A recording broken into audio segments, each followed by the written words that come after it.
Soundings presents an unabridged recording of Under the Guise of Death, written by Vivian Conroy, read by Griffin. The moral right of the author has been asserted. This performance is owned by Soundings. Chapter 1. Open a window. I'm suffocating. Lady Bantham snapped her fingers at the maid fussing with the heavy brocade skirt of the costume she was to wear to the party tonight. Just the idea of having to put on something so warm made sweat break out on her brow. It was far too stuffy in Venice to hide under dense fabrics and make-up and masks. But the party would begin in just a few hours, and there was no way to avoid it. Unless she wanted people to whisper about her.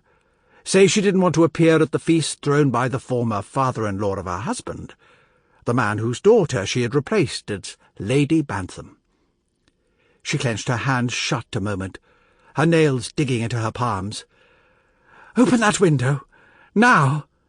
"Yes, your ladyship. Right away, your ladyship." The maid dropped the costume on the bed and hurried to the window. The latch squeaked as she struggled to get it open. The sound rattled across Lady Bantham's tight nerve ends, and she rushed forward. "Leave it be. I will do it myself. Attend to the costume. I don't want to see any crinkles in it." "Yes, your ladyship." The maid curtsied clumsily and darted back to the bed. Lady Bantham pulled the window open and closed her eyes for a moment as a breeze stroked her hot cheeks. The sound of splashing water came from below, and laughter rang out. She didn't have to look down to know it would be the occupants of one of the many gondolas crowding Venice's narrow waterways. In a city that had no streets to speak of, at least not in comparison to London or Paris, transportation was easiest achieved across water. Gondolas were employed for the tourists, and many palazzo owners had their own private boats. Tonight they would travel to the party in such a boat.